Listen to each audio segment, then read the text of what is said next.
수원대학교에서 생활과 금융을 수강하는 학생 여러분, 드디어 1주 수업이 끝나고 2주차 수업이 진행이 되겠습니다.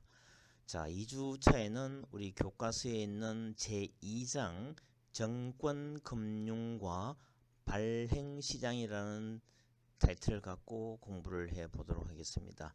여기에는 우리가 투자와 정권시장의 일부 중에서 정권금융이 뭐고 발행시장은 무엇인가에 대한 공부를 한번 해 보도록 하겠습니다. 자, 우리가 금융시장을 구분을 하면은 금융시장에 대한 용어를 한번 따져 보겠습니다. 우리가 금융 하면 영어로 하면 finance 이렇게 표현을 하는데, 이 금융은 아주 쉽게 설명하면은 우리 경제학에서 나오는 기본적인 그 내용 가운데 경제 주체라는 용어가 나옵니다. 경제 주체. 경제 주체는 크게 나누면은 국내 경제 주체와 해외 경제 주체로 나눌 수 있는데, 국내 경제 주체는 크게 세 가지로 구분이 됩니다. 첫 번째가 뭐냐면 가게, 여러분들 집에서 살고 있는 가게라는 하우스홀드라는 첫 번째 경제 주체가 있고, 두 번째는 여러분들 부모님이 하는 직장을 다니는 회사라든가 기업을 하는 창업을 해서 운영하고 있는 기업이라는 게 있습니다. 코퍼레이션 또는 코퍼레이트 또는 컴퍼니라는 기업이라는 두 번째 경제 주체가 있고, 가게와 기업하고 뗄래야 뗄 수 없는 정부라는 또 기업 주체가 있습니다. 그리고 해외는 외국이라는 또 하나의 경제 주체가 있기 때문에 경제 주체는 4개입니다. 그죠? 그 국내에 있는 경제 주체는 가게, 기업, 정부, 해외가 합하면 4개의 경제 주체가 있는데, 일반적으로 가게는 흑자 지출 단위라고 그렇게 설명을 합니다. 하고 기업은 적자 지출 단위라고 그렇게 얘기를 하고, 정부는 어떤 경우에는 세금이 많이 거치면은 재정은 흑자이기도 하고, 만약에 세금보다는 지출을 해야 되는 게 많을 경우에는 적자이기도 하기 때문에 적자 또는 흑자기가 왔다 갔다 한다고 볼 수가 있습니다. 그래서 돈의 흐름은 흑자 지출 단위에서 적자 지출 단위로 이동하는 것을 돈의 흐름이라고 얘기를 하면은, 두 경제 주체 간의 자금의 유통을 우리가 금융이라고 그렇게 얘기할 수 있습니다. 이렇게 얘기해도 우리 수강생들은 조금 좀 추상적인 같은 느낌이 들어서 이해가 잘 안 가는 경우가 있겠죠. 이걸 아주 쉽게 설명하면은, 우리 경제 주체라고 얘기하면 가게나 기업이나 정부가 있는데, 이 경제 주체 간의 자금의 유통이라고 하는 게 좀 이해가 안 가죠. 쉽게 설명하면은 경제의 피가 금융이라고 보면 됩니다. 우리 몸에 피가 잘 순환이 되지 않으면은 우리는 한순간도 숨을 쉬지 못하고 죽어야 되는 상황이 되는 겁니다. 이와 마찬가지듯이 금융이라는 것은 경제에서 뗄래야 뗄 수 없는 피 같은 역할을 하는 겁니다. 자, 이 우리 피에 대한 얘기를 좀 해볼까요? 피는 영어로 blood라는 표현인데, 우리가 피가 쭉 심장에서 나와서 한 바퀴 빙 도는 데는 그렇게 오랜 시간이 걸리지 않습니다. 근데 우리 혈관의 길이가 얼마쯤 되는지 우리 학생들이 알까요? 아마 모르는 학생들이 되게 많을 겁니다. 사람에 따라서 혈관의 길이는 좀 차이가 있겠지만 대충 평균하면은 12만 킬로미터의 그 모세혈관 까지 쭉 길이를 합하면은 12만 킬로미터가 됩니다. 와, 우리 지구 한 바퀴가 4만 킬로 내외이기 때문에 지구 3바퀴를 도는 길이가 우리 한 사람의 몸에 있는 겁니다. 그리고 우리 몸이라는 게 얼마나 정교합니까? 근데 정교한 그 피가 어느 한순간에 그 혈관 안에 혈전이 쌓여 가지고 피가 통하지 않게 되면은 어떤 현상이 벌어지냐면은 우리 심장이 멈추게 되는 겁니다. 그래서 우리 심장마비라는 것이 오죠. 심장마비. 심장마비를 영어로 하면 하트 어택입니다. 하트 어택, 심장마비가 오는 겁니다. 이와 같이 이 경제 주체 간에도 피가 잘 통하지 않으면은, 그 금융이 잘 돌아가지 않으면은 우리 몸에서 심장마비가 와서 우리 생명이 끝을 내고 죽듯이 경제도 마찬가지입니다. 경제도 금융이 잘 돌지 않으면은 심장마비가 오는 그런 현상이 올 수 있기 때문에 여러분들, 그래서 우리가 생활과 금융이라는 과목에서 금융 공부를 하는 이유가 바로 여기에 있습니다. 금융이 뭔지 알아야 되고 금융이 어떻게 하면 잘 돌아가는지에 대해서 우리가 공부를 하는 이유가 바로 거기에 있습니다. 그래서 경제에서 금융은 경제의 피다 하면 이제 여러분들 피니까 대단히 중요하다고 생각을 해야 됩니다. 자, 그러면은 금융시장이라는 뭔가 하면은 자금의 유통이 발생하는 장소를 금융시장, 소위 파이낸셜 마켓이라고 씁니다. 그러면 금융 시스템은 뭐냐면 금융시장, 금융기관 및 금융수단을 포함하는 광의의 개념이다. 이게 금융 시스템이 잘 돌지 않으면은 금융은 절대로 경제에서 원활한 역할을 못하는 겁니다. 그래서 금융시장이 뭔지, 그리고 금융기관이 뭔지, 금융수단이 뭔지에 대해서 요번 이 두 번째 주 시간에 공부를 하게 되는 겁니다. 자, 그러면 여러분들 요번 시간에, 요번 주에 우리가 무엇을 공부할지에 대한 감이 좀 잡히죠? 금융시장이라는 어떤 것인가? 금융시장의 종류를 한번 알아보고 금융기관에는 어떤 금융기관이 있는가? 우리가 흔히 알고 있는 뭐 은행, 증권회사 뭐 등등 이 금융기관의 각각을 한번 살펴보고 금융수단, 금융시장과 금융기관에서 돌아다니고 있는 금융수단, 금융상품에는 어떤 종류가 있는지를 살펴보는 주가 바로 두 번째 주입니다. 대단히 중요한 주기 때문에 우리 학생들을 잘, 교수님이 강의를 잘 귀담아 듣는 그런 시간을 됐으면 좋겠습니다.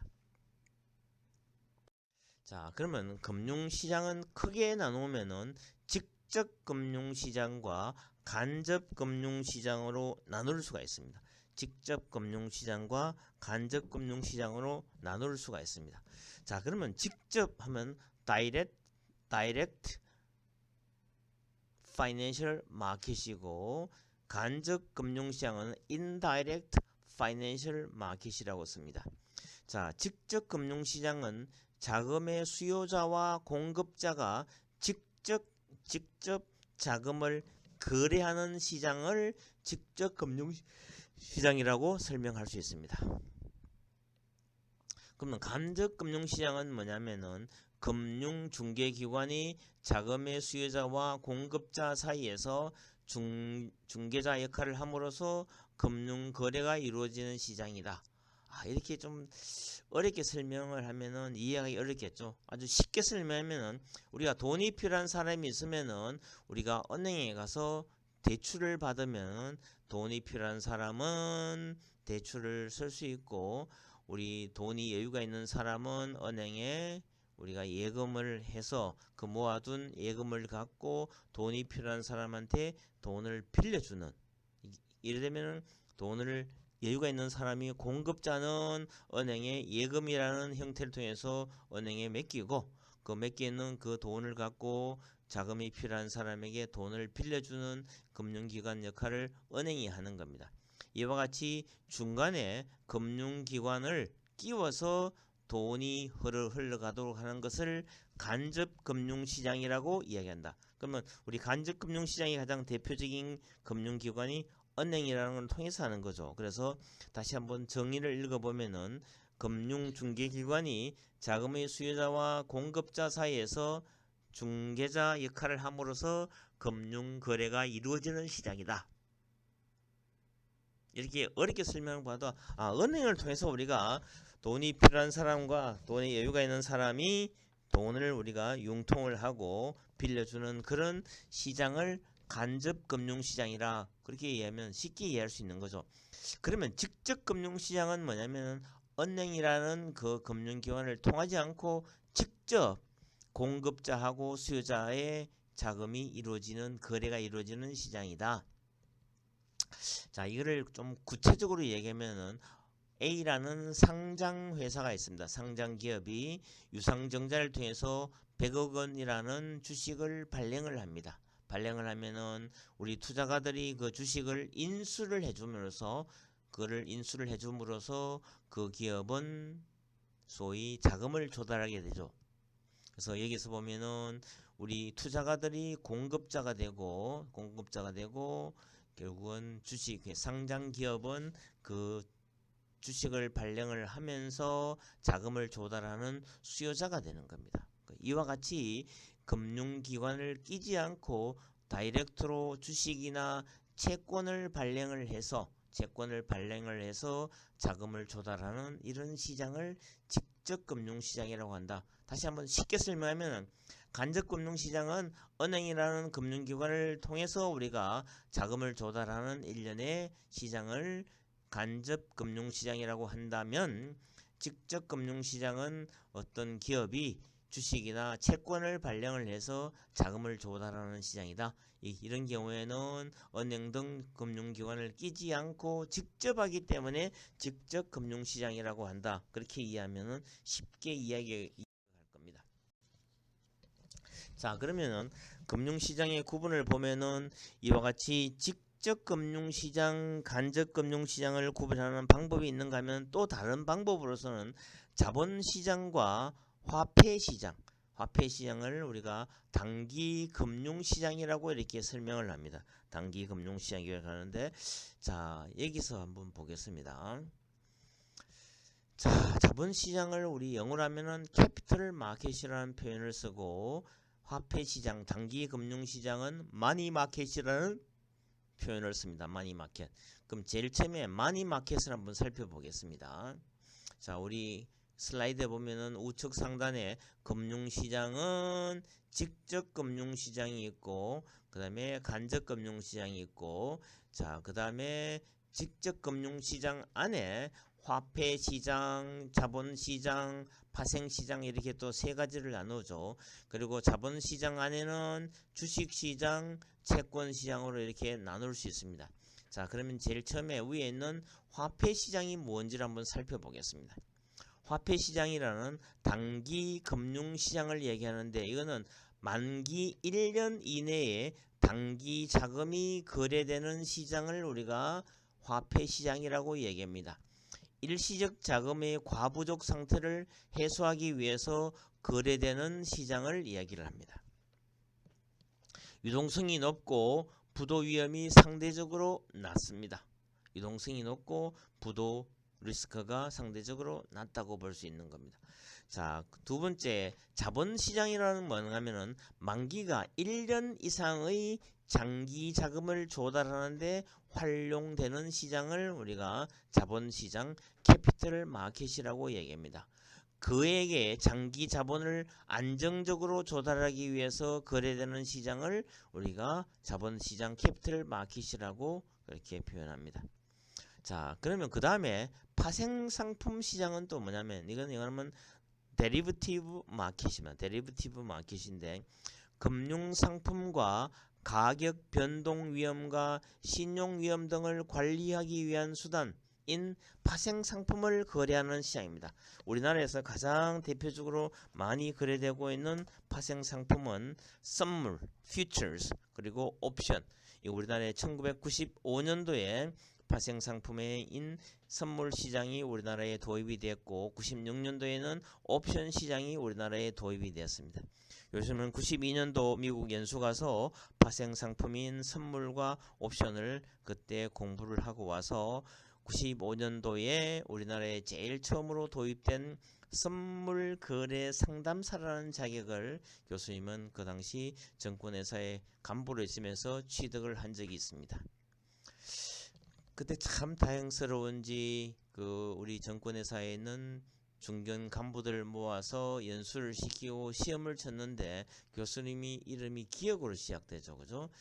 기억보다 빠른 사람은 한 명도 합격을 못하고, 제가 가장 알파벳으로 따지면 기억이 가장 빠르기 때문에 교수님이 95년도 선물 거래 상담사 자격 넘버 1이 됐습니다. 그래서 95-100001이라는 자격증을 갖고 있습니다. 뭐 이건 지나간 얘기 때문에 또 과거가 생각나서 한번 이야기를 해봤습니다. 현물 시장에서 금융 거래에 따른 위험을 효과적으로 관리하기 위해서 파생 상품이 도입이 되었습니다. 그러나 지금은 그 도입이 되어 있는 파생 상품을 위험을 효과적으로 관리하기 위한 그런 기능도 하지만 그게 못지않게는 완전히 파생 상품이 하나의 떠오르는 금융 상품으로서 활발하게 거래가 되고 있습니다. 그 다음에 금융시장을 또 한번 구분을 해보겠습니다. 우리가 정권시장, 정권을 얘기하면 securities라는 표현을 씁니다. securities 마켓인데 이거는 협의의 자본시장을 우리가 정권시장이라고 설명합니다. 그래서 뭐 흔히들 정권, 자본 거의 비슷하게 통용을 하고 있는데 정권이라는 것은 협의의 자본시장을 얘기하는데 주식, 채권 등의 유가 증권이 매매 거래되는 시장을 얘기합니다. 주식, 채권 등의 유가 증권이 매매되는 시장을 정권시장이라고 얘기하는데 정권시장에는 기능이 4가지가 있습니다. 이거는 항상 우리 시험에도 나오기 때문에 기능 4가지는 꼭 기억을 해야 됩니다. 첫 번째가 자본 조달 기능이 있고, 두 번째가 자산 운용 기능이 있고, 셋째가 자본 배분 기능이 있고, 넷째가 소유 분산 기능이 있습니다. 이 기능이 뭔지를 여러분들 잘 기억을 해야 됩니다. 자본 조달 기능이라는 것은 일반 대중으로부터 소규모의 자금을 모아서 대규모의 장기 산업 자금화를 하는 것을 이야기를 합니다. 자, 그래서 우리가 자본 조달 기능 지금 강의 중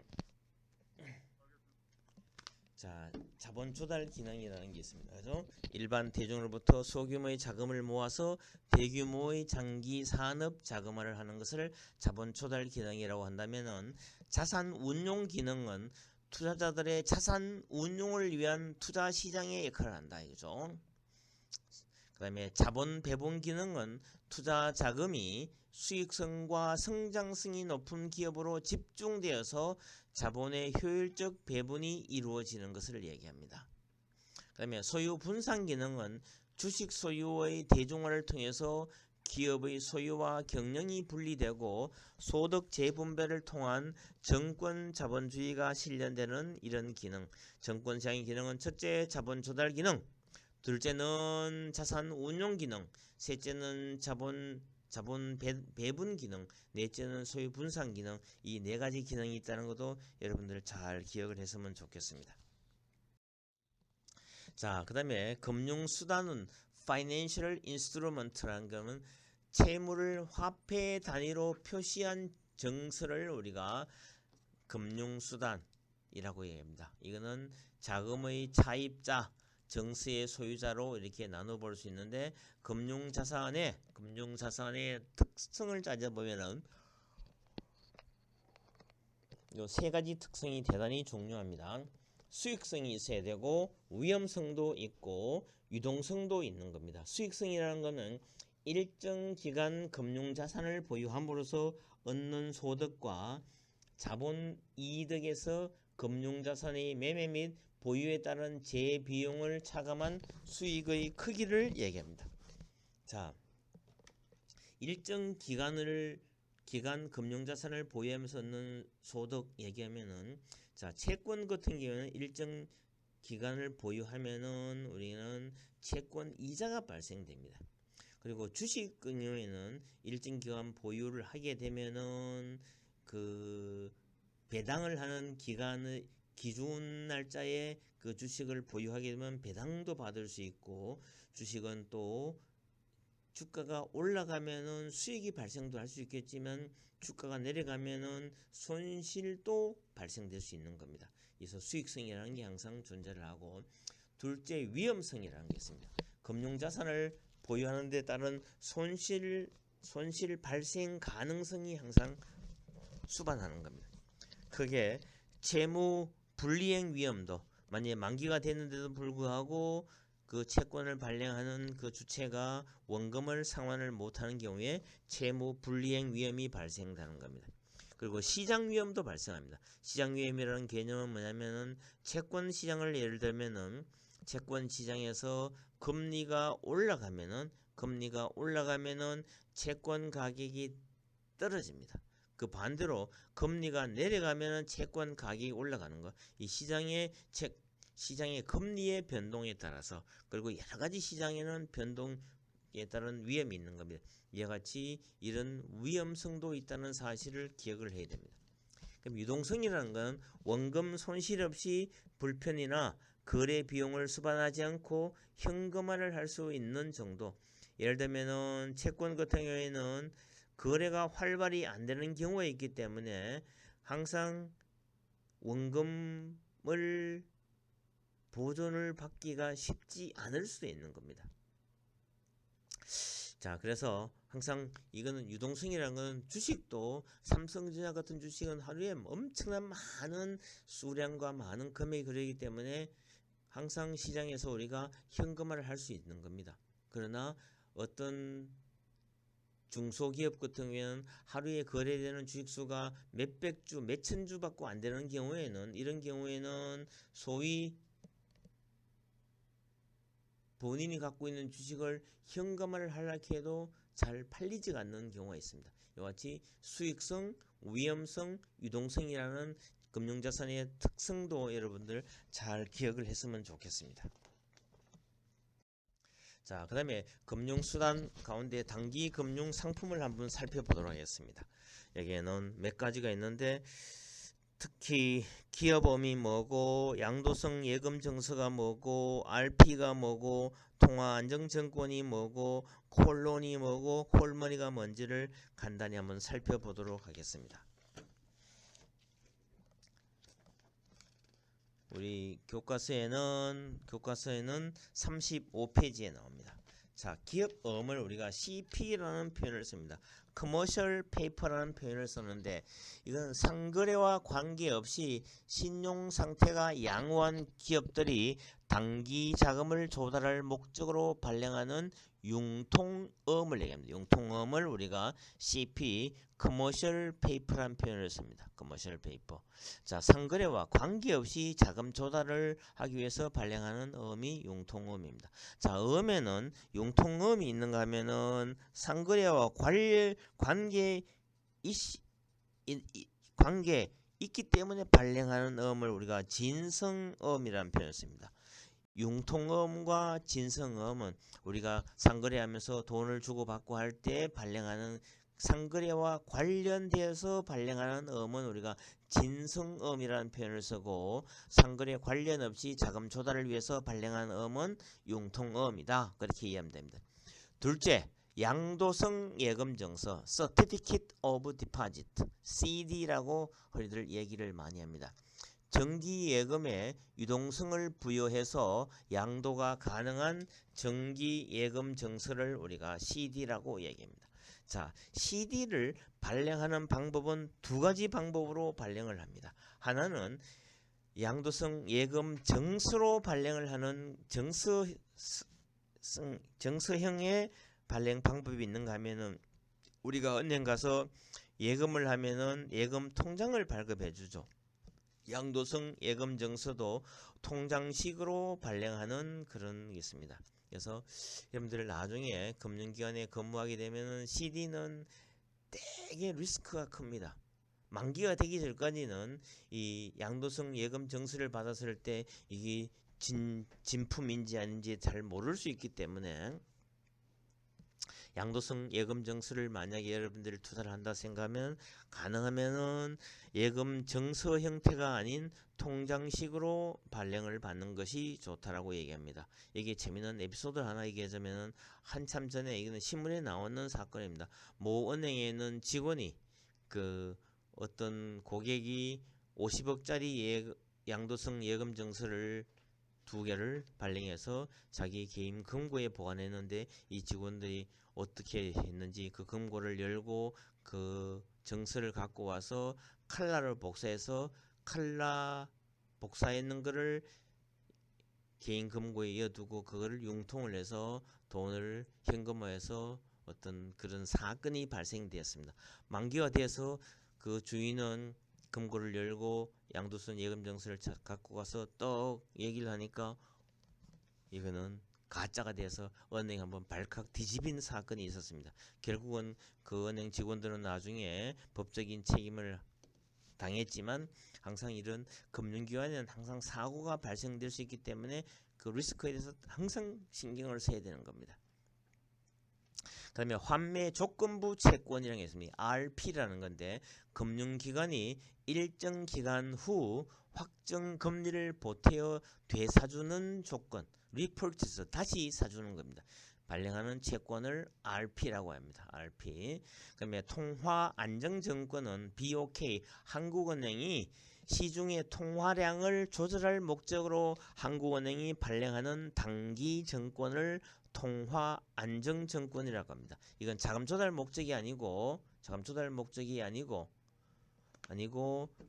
통화량을 조절할 목적으로 한국은행에서 발행하는 단기증권이 됩니다.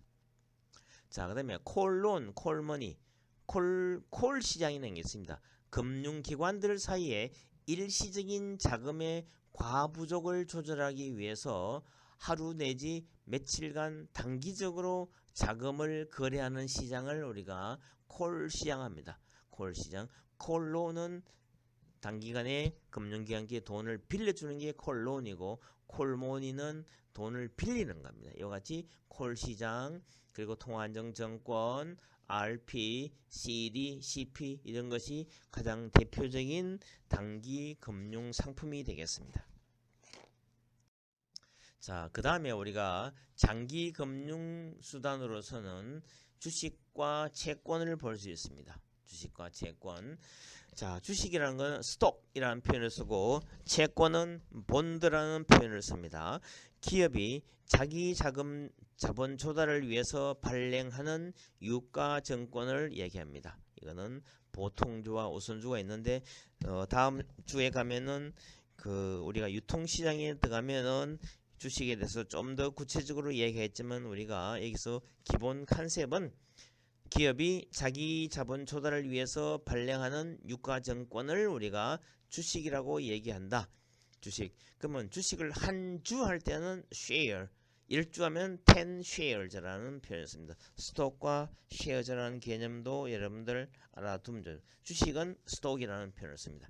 그다음에 채권은 뭐냐면은 정부나 공공기관 및 기업 등이 대규모 자금 조달을 위해서 발행하는 채무를 나타내는 증권을 우리가 채권이라고 얘기합니다. 본드라고 얘기합니다. 본드라고 얘기를 한다. 자, 주식과 채권은 장기 금융 증권이다. 그렇게 보면 됩니다. 자, 그 다음에 금융회사와 관계기관을 한번 간단히 살펴보고, 자, 금융투자회사의 금융기관은 자금의 수요와 공급을 연결해주는 기관을 금융기관이라고 얘기하고, 금융투자상품은 원본 손실 가능성이 있는 금융상품을 금융투자상품이라고 합니다. 자, 우리 예금 같은 경우에는 우리가 5천만 원까지는 원금과 이자를 합해서 대한민국 정부에서 보장을 해주기 때문에 이거는 원금 보존 손실이 없다고 얘기하지만 그럼에도 불구하고 예금 금액이 5천만이 넘으면은 그 금융기관이 만약에 파산을 하거나 부도가 나버리면은 그것도 완벽하게 원금 손실 보전이 안 될 수가 있죠. 자, 그래서 항상 여러분들 금융을 생각할 때는 어떤 리스크가 있는가, 불확실성이 있는가를 항상 신경을 쓰면서 공부를 해야 됩니다.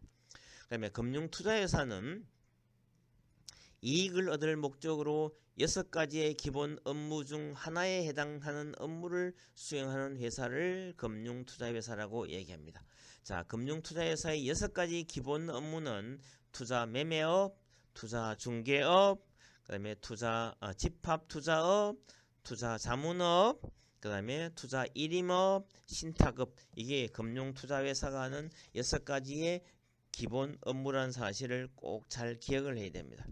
그 하나하나는 조금 이따가 우리가 설명하기로 하고, 자, 그 다음에 첫 번째 나오는 투자 매매업과 투자 중개업에 관한 얘기만 하고 1교시를 마치고 쉬었다가 2교시 수업을 하도록 하겠습니다. 자, 투자 매매업과 중개업. 투자 매매업은 뭐냐면은 이거는 쉽게 설명하면 영어로 하면 딜링 업무입니다. 그리고 투자 중개업은 브로커리지 업무를 얘기하는데, 투자 매매업이란 건 누구의 명의로 하든지 자신의 계산으로 투자 금융 상품을 매매하거나 정권의 발행 인수 등에 관한 업무를 하는 겁니다. 자, 자기 매매업, 정권회사가 자기 고유 자본을 갖고 매매하는 것을 우리가 자기 매매 업무라는 표현을 쓰고, 시장 조성자 역할을 하기도 하고 정권을 인수하기도 하는 겁니다. 자, 이런 거는 우리가 다음 주에 유통시장에서 공부하는 거로 하고, 자기 매매업을 하는 거는 투자 매매업이다. 그럼 투자 중개업은 뭐냐면은 누구의 명의로 하든지 타인의 계산으로 금융 투자 상품을 매매하는 업무를 말합니다. 자, 우리 고객들이 타인의 자기의 명의로 갖고 정권회사에 계좌를 오픈해서 하는 거죠. 그죠? 이거는 정권회사는 수많은 고객들의 그 투자 업무를 중개해 주는 겁니다. 이거를 다른 말로 하면 위탁 매매 업무라고 얘기합니다. 위탁 매매 업무. 이거를 브로커리지라는 표현을 쓰죠. 투자 매매업과 중개업과 관련한 회사는 정권회사와 선물회사가 가장 대표적입니다. 정권회사와 선물회사가 가장 대표적이다. 그렇게만 알고, 자, 우리 1교시는 이 정도로 하고 2교시에 들어가서는 그 다음에 우리 투자 집합 투자비 뭐고, 그 다음에 뭐 투자 신탁이 어떤 건지 신탁 업무도 알아보고, 그리고 정권 관계 기관에는 어떤 것이 있는지, 그리고 발행시장의 의의도 잠깐 살펴보는 시간을 갖고, 3교시에 가면은 발행시장의 구조가 어떤 것이 있고, 그리고 기업 공개가 뭐고, 유상증자가 뭐고, 무상증자가 뭔지, 그리고 기타 주식 발행은 이런 내용은 3교시에 하는 거라고, 1교시 여기서는 10분간만 휴식을 취하고 2교시 수업을 하도록 하겠습니다. 10 minutes break time.